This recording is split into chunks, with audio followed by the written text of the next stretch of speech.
ನಮಸ್ಕಾರ. Price the Lord Jesus. ಎಲ್ಲ ನನ್ನ ಪ್ರೀತಿಯ ದೇವಜನರೇ, ನನ್ನ ಪ್ರೀತಿಯ ಸಹೋದರಿ ಸಹೋದರ, ಯೇಸು ಕ್ರಿಸ್ತನ ಪ್ರೀತಿಯುಳ್ಳ ಪರಿಶುದ್ಧ ನಾಮದಲ್ಲಿ ನಿಮ್ಮೆಲ್ಲರನ್ನ ವಂದಿಸ್ತೇನೆ. ಹೇಗಿದ್ದೀರಾ? ಎಂದಿನಂತೆ ಈ ದಿನವೂ ದೇವರ ವಾಕ್ಯಗಳನ್ನು ಕೇಳುವುದಕ್ಕೆ ನಿಮ್ಮ ಸಮಯವನ್ನು ವಿನಿಯೋಗಿಸಿ ದೇವರು ನಮ್ಮೊಟ್ಟಿಗೆ ಏನು ಮಾತಾಡುತ್ತಾರೋ ಎಂಬುದಾಗಿ ನಿಮ್ಮ ಕಿವಿಗಳನ್ನು ಕೊಟ್ಟು ವಾಕ್ಯಗಳನ್ನು ಕೇಳಲಿಕ್ಕೆ ಬಂದಿದ್ದೀರಲ್ವ? ದೇವರು ಅನುದಿನ ನಮ್ಮೊಟ್ಟಿಗೆ ಏನೋ ಒಂದು ಆಲೋಚನೆಯನ್ನು ಕೊಟ್ಟು ನಾನಿದ್ದೇನೆ, ಧೈರ್ಯವಾಗಿರು ಎಂದು ಹೇಳುವಂಥ ಕರ್ತನಾಗಿದ್ದಾನೆ. ನನ್ನ ಪ್ರಿಯ ದೇವಜನವೇ, ಅನೇಕ ಸಾರಿ ನಮ್ಮ ಜೀವಿತದಲ್ಲಿ ಇಕ್ಕಟ್ಟಾದ ಪರಿಸ್ಥಿತಿಗಳಲ್ಲಿ ನಾವು ಹಾದು ಹೋಗುತ್ತಾ ಇರುತ್ತೇವೆ. ಅಂದರೆ ಏನು ಮಾಡಬೇಕು, ಹೇಗೆ ಮಾಡಬೇಕು ಗೊತ್ತಿಲ್ಲ. ಕೆಲವು ವರ್ಷಗಳು, ಕೆಲವು ಕಾಲಗಳು, ಘಟನೆಗಳು ಹಾಗೆಯೇ ಕಳೆದು ಹೋಗುತ್ತವೆ. ಆದರೆ ಇಕ್ಕಟ್ಟಿನ ಸ್ಥಳಕ್ಕೂ ವಿಶಾಲವಾದ ಸ್ಥಳಕ್ಕೂ ವ್ಯತ್ಯಾಸ ಇದೆ ಪ್ರಿಯರೇ. ಹೌದು, ಇಕ್ಕಟ್ಟು ಎಂದು ಹೇಳುವಾಗ ಡಿಸ್ಟ್ರೆಸ್ ಅಂತ ಹೇಳ್ತಾರೆ ಇಂಗ್ಲೀಷಲ್ಲಿ. ಡಿಸ್ಟ್ರೆಸ್, ಅಪ್ಪ ನಾನು ಬಹಳ ಕುಗ್ಗಿ ಹೋಗಿದ್ದೇನಯ್ಯ, ಖಿನ್ನತೆಗೊಳಗಾಗಿದ್ದೇನೆ, ತುಂಬ ಮನಸ್ಸಿಗೆ ಸಮಾಧಾನವಿಲ್ಲದೆ ಇದ್ದೇನೆ ಎಂದು ಹೇಳುವುದು ಡಿಸ್ಟ್ರೆಸ್, ಇಲ್ಲವೇ ಖಿನ್ನತೆ, ಇಲ್ಲವೇ ಇಕ್ಕಟ್ಟಾದದ್ದು. ಆದರೆ ದೇವರು ನಮಗೆ ಹೇಳುತ್ತಾನೆ, ನಾನು ನಿಮ್ಮನ್ನು ಇಕ್ಕಟ್ಟಿನಿಂದ ವಿಶಾಲವಾದಂಥ ಸ್ಥಿತಿಗೆ ನಾನು ನಡೆಸುತ್ತೇನೆ ಎಂಬುದಾಗಿ. ಹಾಗಾದರೆ ಬನ್ನಿ ದೇವರ ವಾಕ್ಯವನ್ನು ಧ್ಯಾನಿಸಿ ನೋಡೋಣ. ದೇವರು ಏನು ಆಲೋಚನೆಯನ್ನು ಕೊಡುತ್ತಾರೋ ನೋಡೋಣ. ಈ ದಿನದ ದೇವರ ವಾಕ್ಯ ಕೀರ್ತನೆಗಳ ಗ್ರಂಥ 4ನೇ ಕೀರ್ತನೆ 1ನೇ ವಚನ. ನ್ಯಾಯವನ್ನು ಸ್ಥಾಪಿಸುವ ನನ್ನ ದೇವರೇ, ನಿನಗೆ ಮೊರೆ ಇಡುತ್ತೇನೆ, ಸದುತ್ತರವನ್ನು ದಯಪಾಲಿಸು, ನನ್ನನ್ನು ಇಕ್ಕಟ್ಟಿನಿಂದ ಬಿಡಿಸಿ ಇಂಬಾದ ಸ್ಥಳದಲ್ಲಿ ಸೇರಿಸಿದಾತನೇ, ನನ್ನನ್ನು ಕರುಣಿಸಿ ನನ್ನ ಪ್ರಾರ್ಥನೆಯನ್ನು ಅಂಗೀಕರಿಸು ಎಂಬುದಾಗಿ. ಎಷ್ಟು ಚಂದವಾಗಿ ಕೀರ್ತನೆಗಾರನು ದೇವರ ಬಳಿಯಲ್ಲಿ ಮನವಿಯನ್ನು ಮಾಡಿಕೊಳ್ತಾ ಇದ್ದಾನೆ, ಹೇಳಿಕೊಳ್ತಾ ಇದ್ದಾನೆ. ನೋಡಿ, ನಮಗೆ ಕಷ್ಟವಾದಾಗ, ನೋವಾದಾಗ, ಸಂಕಟ ಆದಾಗ ನಾವು ಬೇರೊಬ್ಬರ ಹತ್ರ ಹೋಗಿ ಹೇಳಿಕೊಡುತ್ತೇವೆ, ಈಗೋ ನನ್ನ ಪರಿಸ್ಥಿತಿ ಈ ರೀತಿಯಾಗಿದೆ, ಕಷ್ಟಕರವಾಗಿದೆ ಎಂದು ಹೇಳಿಕೊಳ್ಳುತ್ತೇವೆ. ಭಕ್ತರು ಯಾರ ಹತ್ರ ಹೇಳಿಕೊಳ್ಳುತ್ತಾರೆ ಗೊತ್ತಾ? ದೇವರ ಹತ್ರ ಹೇಳಿಕೊಳ್ಳುತ್ತಾರೆ. ಅವರು ಹೇಳಿಕೊಂಡು ಬರದದ್ದನ್ನೇ ಇವತ್ತು ನಾವು ನೋಡುತ್ತಾ ಇದ್ದೇವೆ. ನಾವು ಕೂಡ ನಮ್ಮ ಕಷ್ಟಗಳನ್ನು ಬರೆದಿಡುವುದಾದರೆ ಖಂಡಿತವಾಗಿ ಅನೇಕ ಕಾರ್ಯಗಳನ್ನು ದೇವರು ತೋರಿಸಿಕೊಡುತ್ತಾನೆ. ಆ ಪರಿಸ್ಥಿತಿಗಳಲ್ಲಿ ನಾವು ಹೇಗೆ ಎದುರಿಸ್ತಾ ಇದ್ದೇವೆ, ಹೇಗೆ ನಿಭಾಯಿಸ್ತಾ ಇದ್ದೇವೆ ಎಂಬುದು ಬಹಳ ಬಹಳ ಮುಖ್ಯವಾದಂಥ ವಿಚಾರ. ಇಲ್ಲಿ ಕೀರ್ತನೆಗಾರನು, ದೇವರೇ ಇಕ್ಕಟ್ಟಿನಿಂದ ಬಿಡಿಸಿ ಇಂಬಾದ ಸ್ಥಳದಲ್ಲಿ ಸೇರಿಸಿದಾತನೇ ಎಂದು ಹೇಳುತ್ತಾ ಇದ್ದಾನೆ. ಹಾಗಾದರೆ ಈ ಕೀರ್ತನೆಗಾರನು ಇಕ್ಕಟ್ಟಿನಲ್ಲಿದ್ದಾಗ ಪ್ರಾರ್ಥಿಸಿದಾಗ ಇಂಬಾದ ಸ್ಥಳದಲ್ಲಿ ಆತನನ್ನು ನಡೆಸಿದ್ದಾನೆಂಬುದು ಸತ್ಯವಾದ ಮಾತು. ಯಾವುದಕ್ಕಾಗಿ ಈ ಕೀರ್ತನೆಗಾರನು ಮೊರೆ ಇಟ್ಟನೋ, ನಾವು ಯಾವುದಕ್ಕೆ ಮೊರೆ ಇಡಬಹುದು? ಇಲ್ಲಿ ಮೊದಲನೇ ಭಾಗದಲ್ಲಿ ಹೇಳುತ್ತದೆ, ನ್ಯಾಯವನ್ನು ಸ್ಥಾಪಿಸುವ ನನ್ನ ದೇವರೇ. ಅನೇಕ ಸ್ಥಳಗಳಲ್ಲಿ ಅನ್ಯಾಯಗಳು, ನಮಗೆ ಅನ್ಯಾಯ ನಡೀತಾ ಇದೆ, ನಮಗೆ ನ್ಯಾಯ ನಡೀತಾ ಇಲ್ಲ, ಬೇಕಾಗಿರುವುದು ಸಿಗ್ತಾ ಇಲ್ಲ ಅಂತ ಅನೇಕ ಸಾರಿ ನಾವು ಅಂದುಕೊಳ್ಳುತ್ತೇವಲ್ವಾ? ನಿಜಾನೇ. ಇವತ್ತು ನಿಮಗೆ ನ್ಯಾಯವನ್ನು ಕೊಡಿಸಲಿಕ್ಕೆ ಜನರು ಹಣವನ್ನು ಕೇಳಬಹುದು. ಒಂದು ನೋಡಿ, ಯಾವುದಾದ್ರೂ ಒಂದು ಕೇಸ್ ಆಗಿಬಿಟ್ರೆ ನಿಮಗೆ ನ್ಯಾಯ ಕೊಡಿಸಬೇಕಾದರೂ, ಅನ್ಯಾಯದ ವಿರುದ್ಧ ಹೋರಾಡಬೇಕಾದರೂ ಲಾಯರ್ನ ಇಟ್ಟು ಲಾಯರ್ಗೆ ದುಡ್ಡನ್ನು ಕೊಡಬೇಕು, ಪೊಲೀಸರಿಗೆ ದುಡ್ಡನ್ನು ಕೊಡಬೇಕು, ಜನರಿಗೆ ದುಡ್ಡನ್ನು ಕೊಡಬೇಕು. ಆಗ ನಿಮ್ಮ ಪರವಾಗಿ ಇಲ್ಲವೇ ನಿಮಗೆ ಸಹಾಯವನ್ನು ಮಾಡುತ್ತಾರೆ. ಇಲ್ಲದೆ ಹೋದರೆ ಅವರು ಸಹಾಯವನ್ನು ಮಾಡುವುದಿಲ್ಲ. ಆದರೆ ದೇವರು ಲಂಚ ತೆಗೆದುಕೊಳ್ಳುವವನಲ್ಲ, ನಿಮಗೆ ಏನೋ ಕೊಟ್ಟರೆ ನಾನು ಸಹಾಯ ಮಾಡುತ್ತೇನೆ ಎನ್ನುವವನಲ್ಲ, ಬದಲಾಗಿ ನ್ಯಾಯವನ್ನು ಸ್ಥಾಪಿಸುವ ನನ್ನ ದೇವರೇ. ಯೇಸು ಸ್ವಾಮಿ ನ್ಯಾಯವನ್ನು ಸ್ಥಾಪಿಸುವವನು, ಉಚಿತವಾಗಿ ಸ್ಥಾಪಿಸುವವನು. ನೋಡಿ, ಇದಕ್ಕಾಗಿ ಅವನು ಹೇಳ್ತಾನೆ, ನಿನಗೆ ಮೊರೆ ಇಡುತ್ತೇನೆ. ಏಕೆಂದರೆ ಅಪ್ಪ, ಬೇರೆ ಎಲ್ಲೋ ಹೋದರೆ ನನಗೆ ಉತ್ತರ ಸಿಗಲ್ಲಪ್ಪ, ಯಾರ ಹತ್ರ ಹೇಳಿಕೊಂಡ್ರೂ ನನ್ನ ನೋವು ಕಡಿಮೆ ಆಗಲ್ಲಪ್ಪ, ನಿನ್ನ ಹತ್ರ ನಾನು ಮೊರೆ ಇಡುತ್ತೇನೆ, ನಿನ್ನ ಹತ್ರ ನಾನು ಬೇಡಿಕೊಡುತ್ತೇನೆ. ಒಳ್ಳೆಯ ಉತ್ತರವನ್ನು ಕೊಡುವಾತನೇ ನಿನಗೆ ಸ್ತೋತ್ರ. ಯಾವ ಒಳ್ಳೆಯ ಉತ್ತರ? ನಾನು ಇಕ್ಕಟ್ಟುಗಳಲ್ಲಿರುವಾಗ ನನ್ನನ್ನು ನೀನು ಬಿಡಿಸುತ್ತಿ, ನನಗೆ ಬೇಕಾದಂಥ ಬಿಡುಗಡೆಯನ್ನು ಕೊಡುತ್ತಿ ಎಂದು ದೇವರ ವಾಕ್ಯ ಹೇಳುತ್ತಾ ಇದೆ.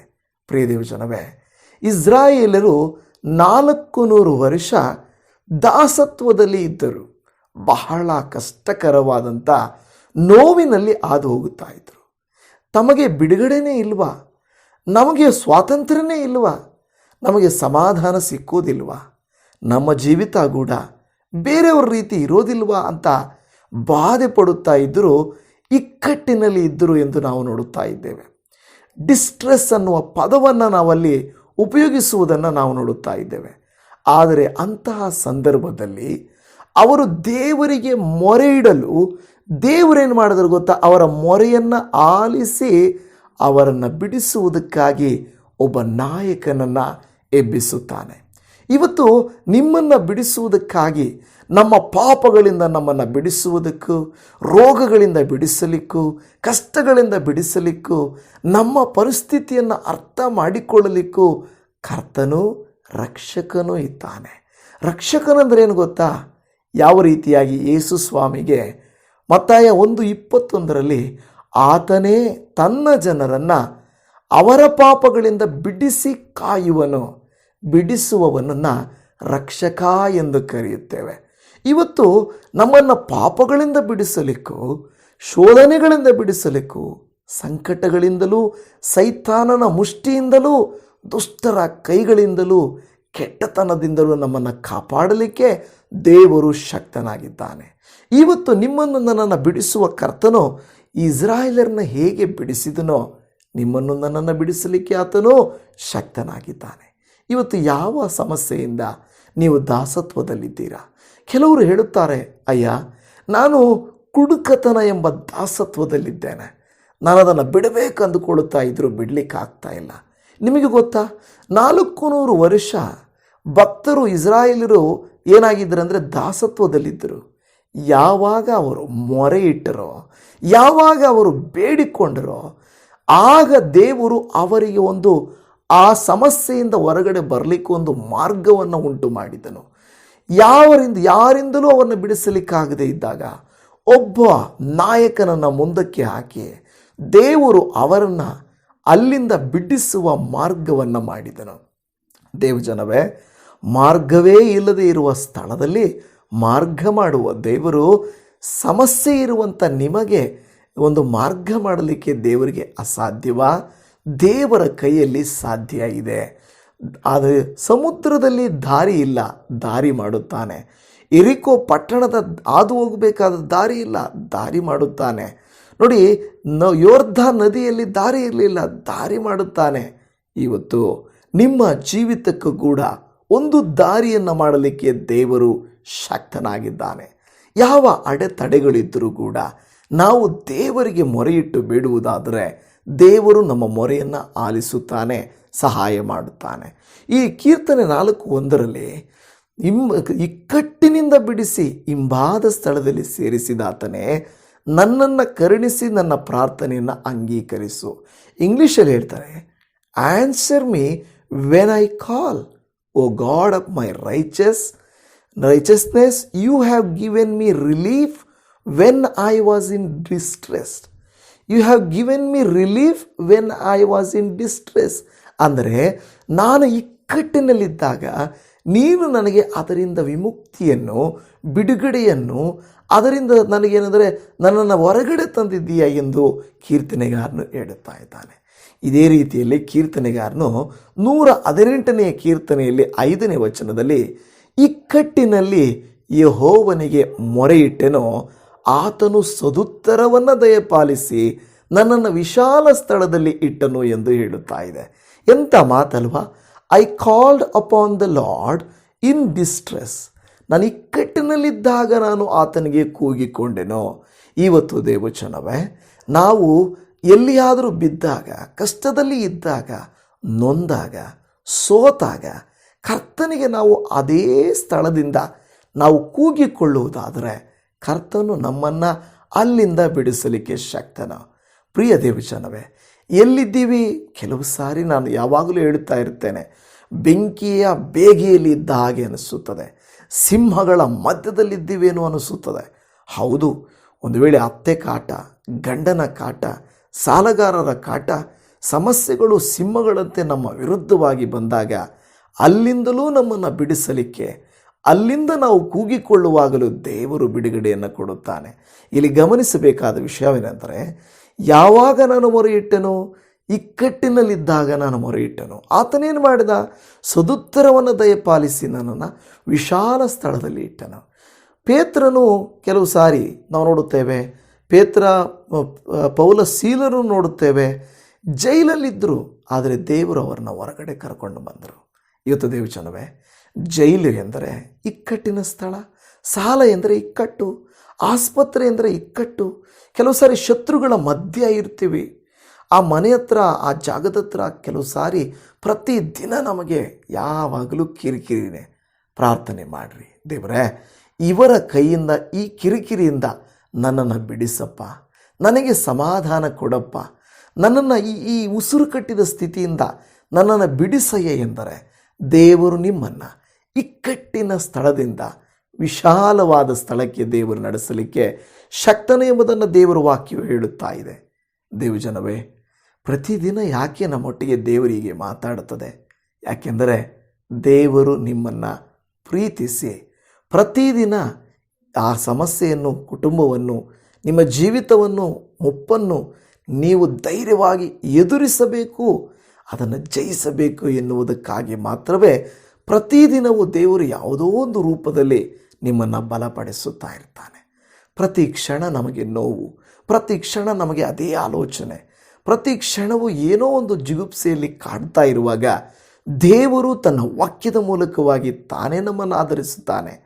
ನಿಮ್ಮನ್ನು, ನನ್ನನ್ನು ಇದೇ ರೀತಿಯಾಗಿ ಕನಿಕರಿಸುವಂಥವನು ಆಗಿದ್ದಾನೆ. ಪ್ರಿಯ ದೇವಜನವೇ, ಹಳೆ ಒಡಂಬಡಿಕೆಯಲ್ಲಿ ಮಾತ್ರ ಅಲ್ಲ, ಹೊಸ ಒಡಂಬಡಿಕೆಯಲ್ಲಿ ಪೌಲನು ಕೊರಿಂಥ ಸಭೆಯವರಿಗೆ ಬರೆಯುತ್ತಾ ಮೊದಲ ಕೊರಿಂಥದ ಪತ್ರಿಕೆ, 2 ಕೊರಿಂಥ ಪತ್ರಿಕೆ 1ನೇ ಅಧ್ಯಾಯ 10ನೇ ವಚನದಲ್ಲಿ, ಆತನು ನಮ್ಮನ್ನು ಎಂಥ ಭಯಂಕರ ಮರಣದಿಂದ ತಪ್ಪಿಸಿದನು, ಮುಂದೆಯೂ ತಪ್ಪಿಸುವನು.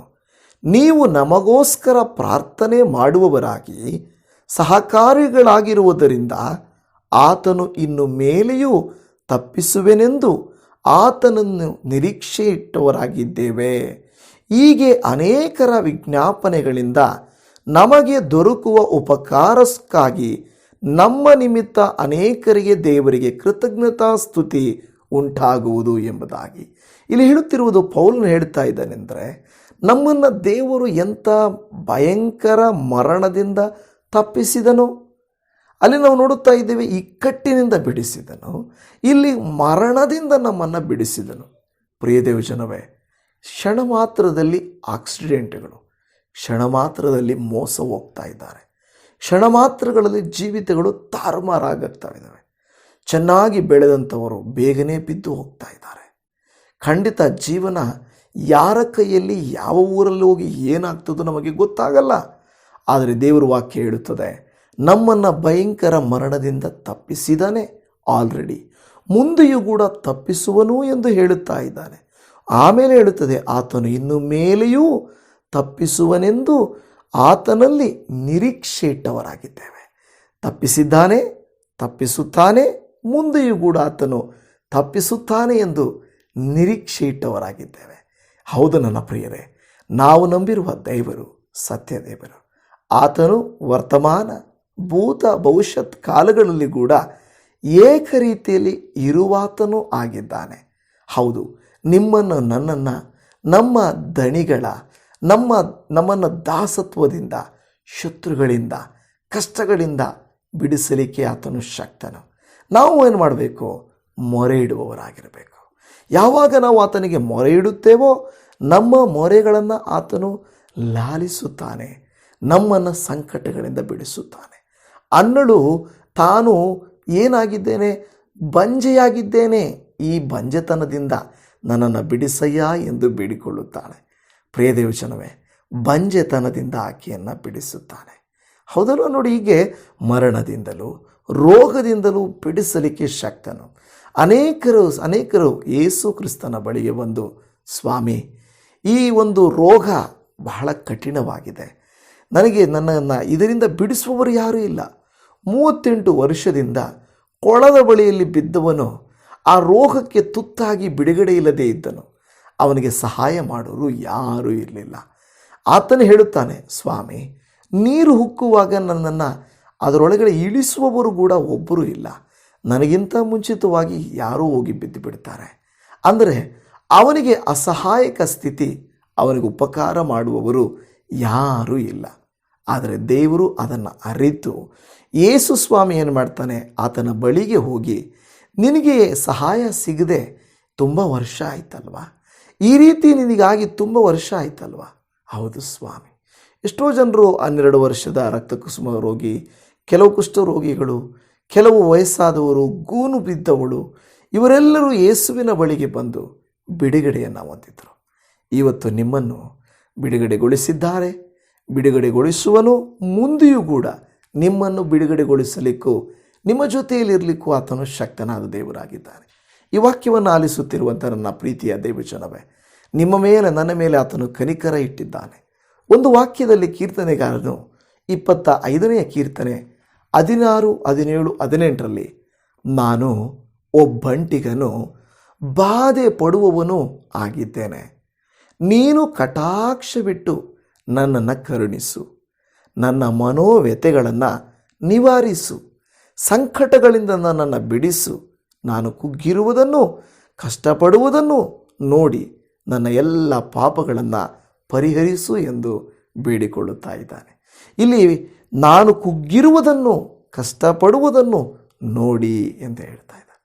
ಪ್ರಿಯ ದೇವಜನವೇ, ಕೆಲವು ಸಾರಿ ನಾವು ದುಃಖದಿದ್ದರೆ ನಮ್ಮ ಮುಖ ನೋಡಿ ಹೇಳ್ಬೋದು, ಆದರೆ ಒಳಗಡೆ ಆಗುತ್ತಿರುವ ವೇದನೆಯನ್ನು ಖಂಡಿತ ಯಾರೂ ಪರಿಪೂರ್ಣವಾಗಿ ಅರ್ಥ ಮಾಡಿಕೊಳ್ಳಿಕ್ಕೆ ಆಗಲ್ಲ.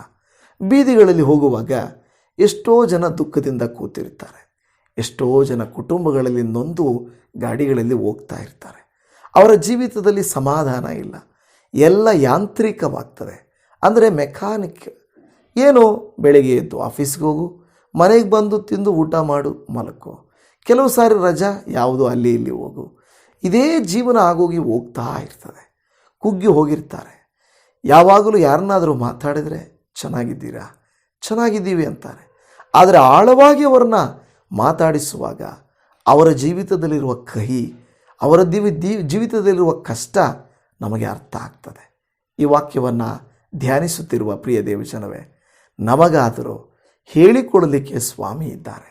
ನಮ್ಮ ಪ್ರಾರ್ಥನೆಯನ್ನು ಕೇಳುತ್ತಾರೆಂದು, ಮೊರೆ ಇಡುವಾಗ ಆತನು ನಮ್ಮ ಮೊರೆಯನ್ನು ಆಲಿಸುತ್ತಾರೆಂದು ನಮಗೆ ಚೆನ್ನಾಗಿ ಗೊತ್ತಿದೆ. ಇವತ್ತು ಇದ್ದ ಸ್ಥಿತಿಯಲ್ಲಿಯೇ 38 ವರ್ಷಗಳಿಂದ ಬಿದ್ದ ಪರಿಸ್ಥಿತಿಯಲ್ಲಿ ನೀವಿರಬಹುದು.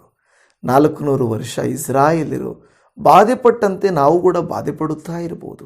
ಕೆಲವು ಶಾಪಗಳು, ಕೆಲವು ಶೋಧನೆಗಳು, ಕೆಲವು ಸಮಸ್ಯೆಗಳು ನಮ್ಮನ್ನು ಹಿಂದಟ್ಟುತ್ತಾ ಇರಬಹುದು. ಆದರೆ ದೇವರ ವಾಕ್ಯವು ಹೇಳುತ್ತದೆ, ನಾನು ನಿಮ್ಮನ್ನು ಬಿಡಿಸುತ್ತೇನೆ, ನಾನು ನಿಮಗೆ ಸಹಾಯ ಮಾಡುತ್ತೇನೆ. ಇವತ್ತು ಪ್ರಿಯ ದೇವಜನವೇ, ಇಸ್ರಾಯೇಲರನ್ನು ಬಿಡಿಸಿದಂಥ ದೇವರು, ಗೂನಿನಿಂದ ಬಿಡಿಸಿದ ದೇವರು, 38 ವರ್ಷಗಳಿಂದ ರೋಗದಲ್ಲಿ ಬಿದ್ದಂಥವರನ್ನ ಬಿಡಿಸಿದ ದೇವರು, ಹನ್ನಳನ್ನು ಬಂಜೆತನದಿಂದ ಬಿಡಿಸಿದಂಥ ದೇವರು, ನಿಮ್ಮನ್ನು ನನ್ನನ್ನು ರೋಗದಿಂದಾಗಲಿ, ಕಷ್ಟದಿಂದಾಗಲಿ, ಭಯಂಕರವಾದಂಥ ಮರಣದಿಂದಾಗಲಿ ನಮ್ಮನ್ನು ಆತನು ತಪ್ಪಿಸಲಿಕ್ಕೂ, ಮನೋವ್ಯಥೆಯನ್ನು ಆತನು ನಿವಾರಿಸುವುದಕ್ಕೂ ಶಕ್ತನಾದ ದೇವರಾಗಿದ್ದಾನೆ. ಈ ದಿನವೆಲ್ಲ ನಮ್ಮ ಸಂಗಡ ಇರಬೇಕೆಂದು ನೀವು ದೇವರು ಇವತ್ತು ಏನು ಹೇಳ್ತಾರೋ ಅಂತ ಬಂದರಲ್ವಾ? ದೇವರು ಹೇಳೋದು ಹೀಗೇನೆ.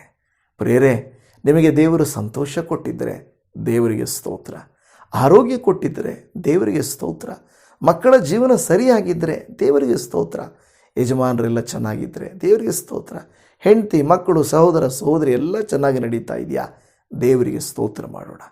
ಬಟ್ ಅನೇಕ ಸಾರಿ ಬಾಧೆ, ಖಿನ್ನತೆ, ಇಲ್ಲಿ ಹೇಳಿದ ಹಾಗೆ ಇಕ್ಕಟ್ಟಿನ ಪರಿಸ್ಥಿತಿ, ಡಿಸ್ಟ್ರೆಸ್ ಅಂತ ಹೇಳ್ತದೆ. ಅಲ್ಲಿ ಕೀರ್ತನೆಗಾರನು ಎಷ್ಟು ಚೆನ್ನಾಗಿ ಇಂಗ್ಲೀಷಲ್ಲಿ ಹೇಳ್ತಾನೆ, I called upon the lord in distress, the lord answered me and set me in large place. ಅಲ್ಲಿ ಹೇಳ್ತಾ ಇರೋದು ಕೂಡ ನನ್ನನ್ನು ಲಾರ್ಜ್ ಪ್ಲೇಸಲ್ಲಿ, ವಿಶಾಲ ಸ್ಥಳದಲ್ಲಿ, ಇಂಬಾದ ಸ್ಥಳದಲ್ಲಿ ಇಟ್ಟನು.